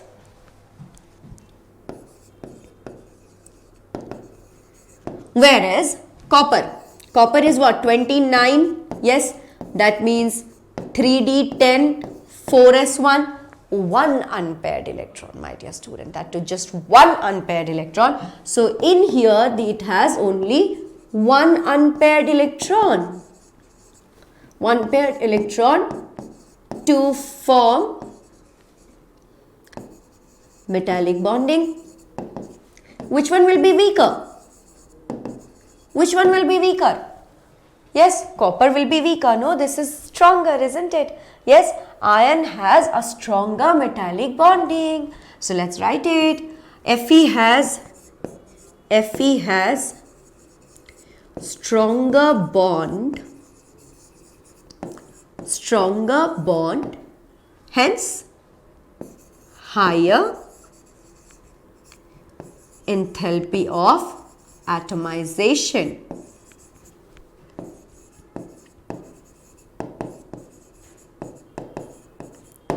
Got it? Clear? Alright. Moving on. Next question. Sc plus 3 is colorless in aqueous solution, whereas Ti plus 3 is colored. Oh my god, what an easy question. Sc plus 3 will have noble gas configuration. Yes, noble gas configuration. That means no unpaired electrons, right? No unpaired electrons, right? So if there are no unpaired electrons, where will the color come from? The color is always attached to unpaired electrons, right? No unpaired electrons, no color, right? Now take a look at Ti. Yes, Ti has what? Scandium, then titanium. So atomic number is 22. Atomic number is 22. That means 3d2, 4s2, right? Now Ti plus 3. Ti plus 3 is equal to 3d1. Yes, there is one unpaired electron. One unpaired electron, hence color. Yes. So let's write it down. One unpaired electron, hence color is exhibited.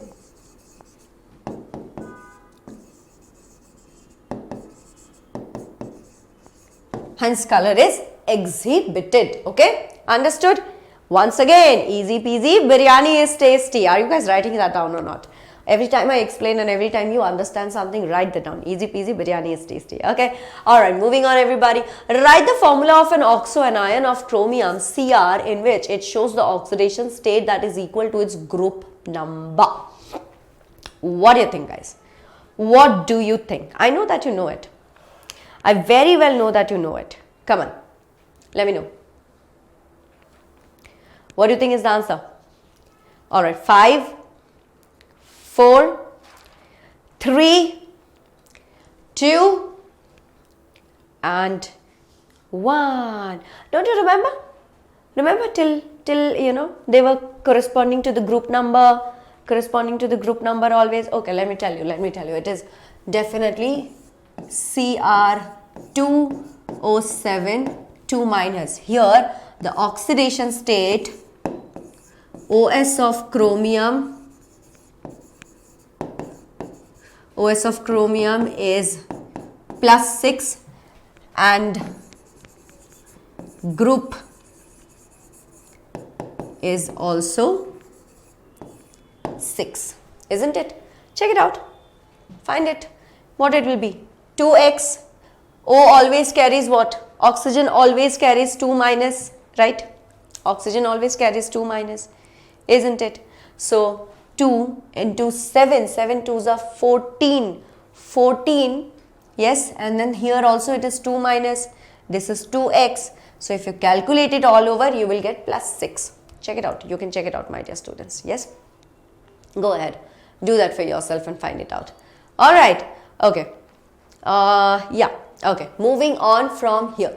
Write the formula of an, I have just solved it, so no need. Now, what type of isomerism is shown by the complex? What do you think? What do you all think? I'm pretty sure that you know this. This is what? Linkage isomerism, isn't it?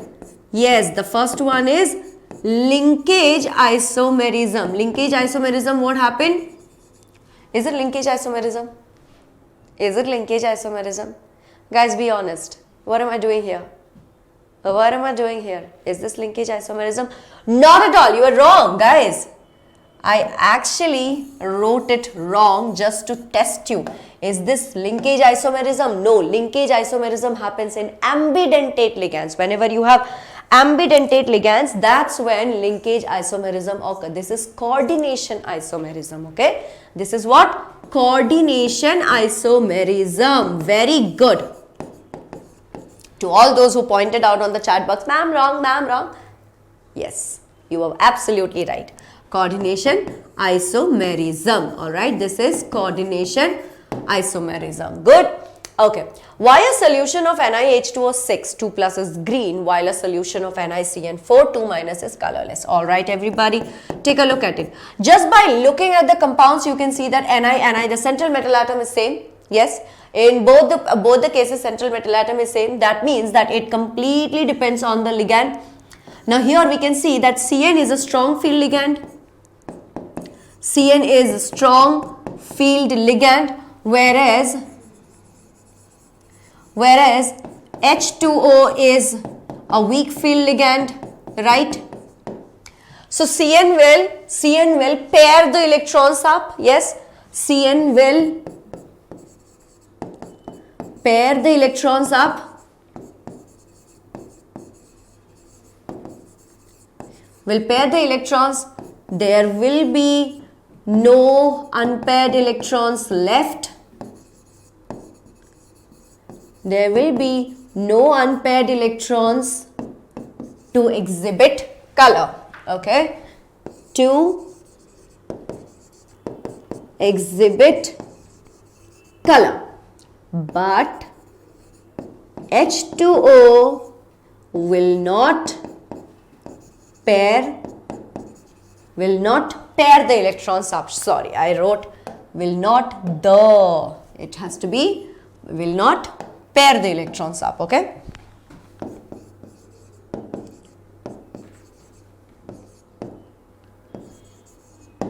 Alright, so this is your answer. Got it everybody? Clear?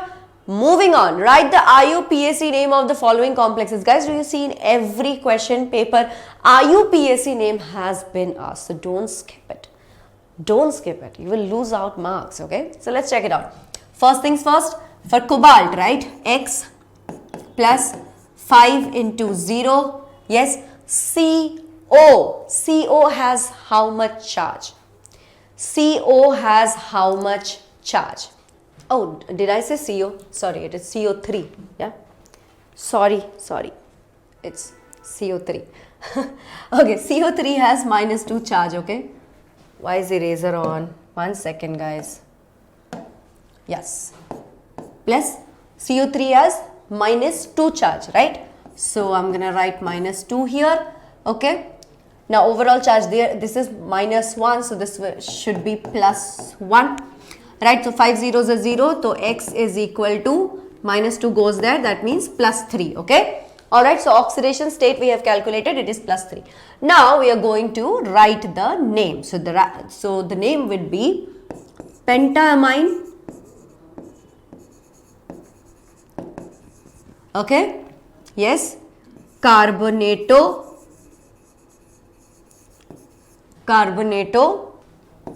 cobalt,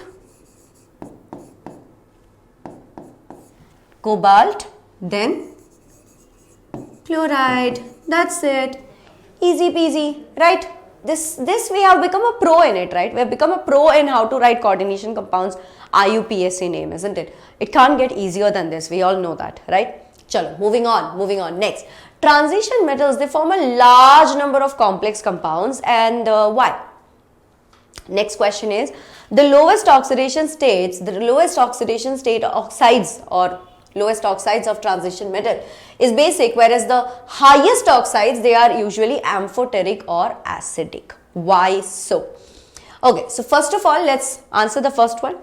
Transition metals, they form a large number of complex compounds because we know that they have a very small size, right? Then they have vacant d orbitals also, isn't it? They have vacant d orbitals, they have high nuclear charges as well, isn't it? They have high nuclear charges. So all of this together makes them have large number of complex compounds. Let's write it, okay? Transition metals have very small size. Transition metals have very small size. Yes, high nuclear charge.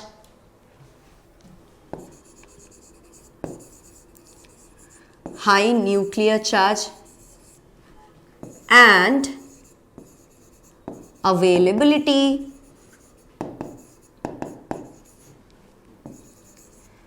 of vacant d orbitals. Got it? Yes, that's it. These three reasons make them have a large number of complex compounds. Now, the lowest oxides of transition metals, what happens is the lowest oxides are basic. Why? Because they still have some electrons in the d orbitals which they can donate. Because they can donate, they become basic in nature. Whereas in the higher oxides, what happens is they don't have electrons to donate. Rather, they can accept, which makes them amphoteric or acidic. So, let's write that down. Yes, let's write that down. The second one, I'm writing it here. Okay. In case of lower oxidation state, okay, in case of lowest oxidation state, OS, they have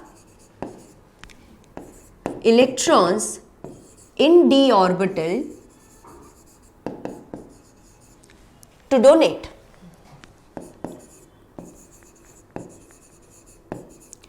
Which makes them basic. Which makes them basic. Okay.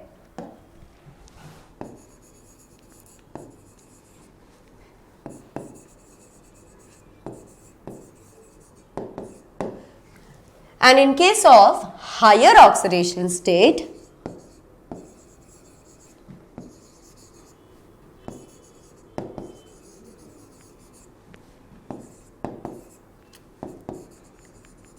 they don't have electrons to donate, rather they can accept. Rather, they can accept electrons, which makes them amphoteric or acidic. Alright guys, got it clear? Okay. Moving on. How is the variability in oxidation state of transition metals different from that of the p block elements? Alright. For this we will have to write something, okay? For this we will have to write. Now, have you noticed that in d block elements, the oxidation state, no, it differs by 1 unit. Like Fe plus, Fe2 plus, Fe plus 3, right?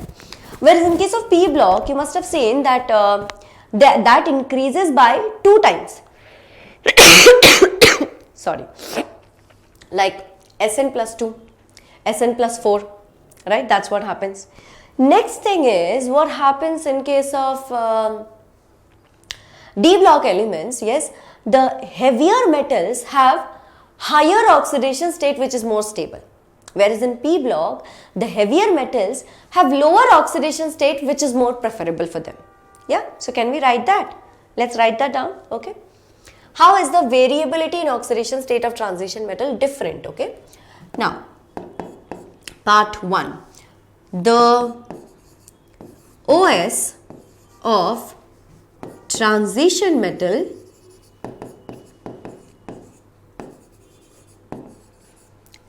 differ by 1 unit, e.g. Fe plus, Fe2 plus, Fe3 plus, yes, whereas in p block it increases by 2 units.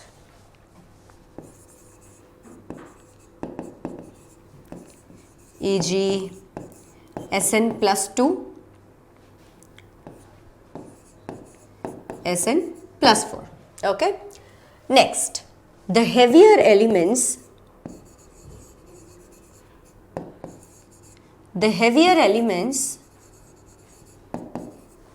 prefer higher oxidation states. Higher OS in transition elements, e.g. molybdenum 6, okay, whereas in P block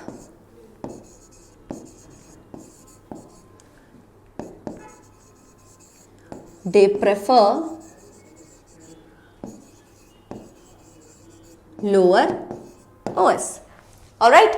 Yes? This much you can write? Yes? This much you can write, I'm guessing? Yes? Why do they prefer lower oxidation state? Due to inert pair effect. Let's write that also. Yes? Due to inert pair effect.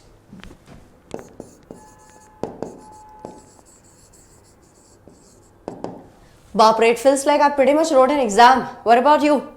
You are going to get the notes, but I'm writing so much. Anyway, next, acha. Next. Okay. Chemistry of actinoids is, no, not this one. Yeah. Out of Cu plus and Cu2 plus, which ion is unstable in aqueous solution and why? Okay.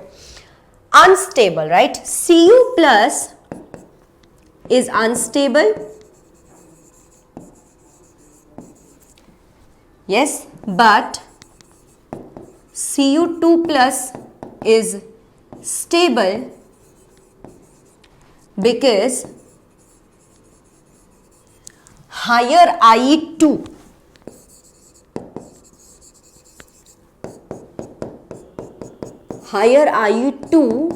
ionization energy 2, second ionization enthalpy 2 plus, right? That means 2 electrons have been taken out. So the second ionization energy is compensated by high hydration energy.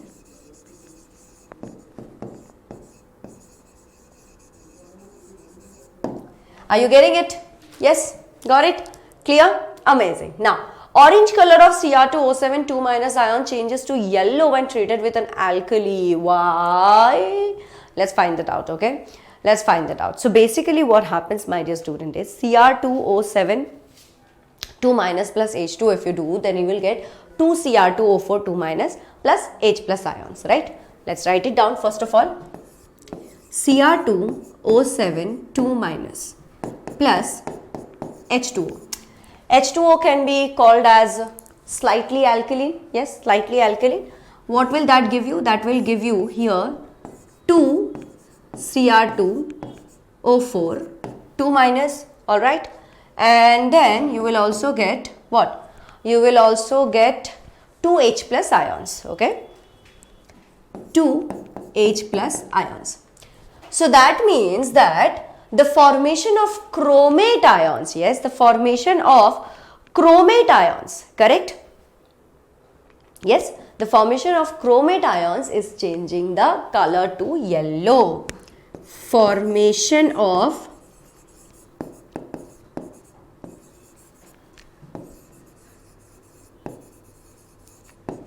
chromate ions is changing the color of solution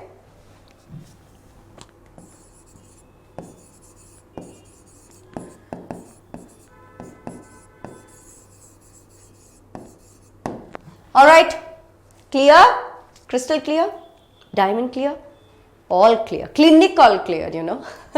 Yes, okay. Moving on, did I answer both of these? Chemistry of actinoids is complicated as compared to lanthanoids. Give 2 reasons. Okay. Where do I write now? I don't have place to write. Okay. Where am I going to write? Okay, let's write it here. So, I'm going to change the color so that you can easily understand. Now, chemistry of actinoids is complicated because A, they are radioactive. Most of them are radioactive. And B, what happens is they show greater number of oxidation states, okay? They show greater number of oxidation states, okay? So, for B, I'm going to My goodness, I think I'm going to break some stuffs in studio today. Hoping not to, but yeah. Okay. So first one is greater variable oxidation.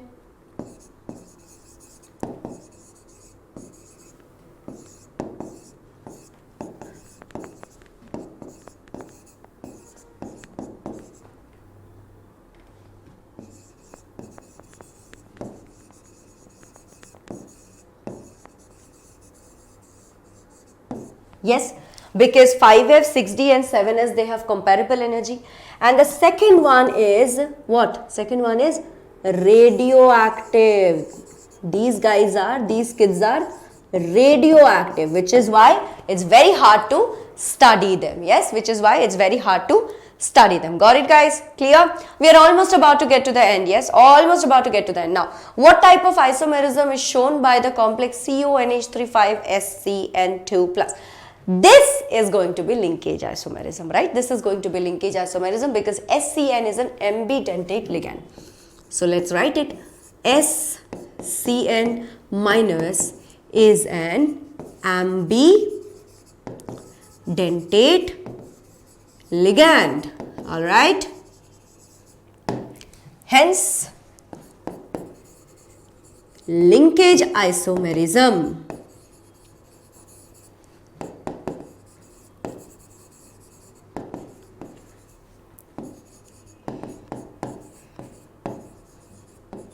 Alright, next. Why are low spin tetrahedral complexes rarely observed? Alright, this is also very easy, guys. See, in tetrahedral complexes, do you understand that the CFSE is very small? The crystal field splitting is so small. That means that pairing energy becomes higher than the splitting.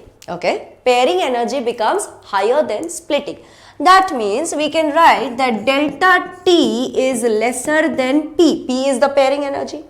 Yes. Now let's explain that. Okay, delta T is equal to P, which means that in case of tetrahedral complexes,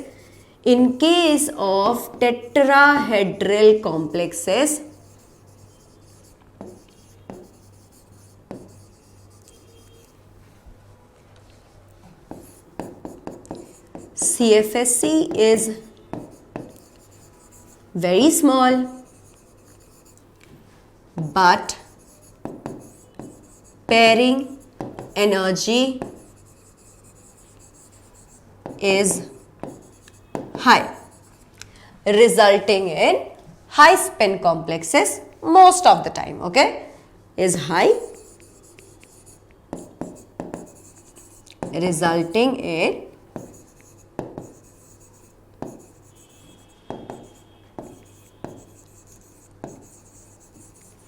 high spin complexes most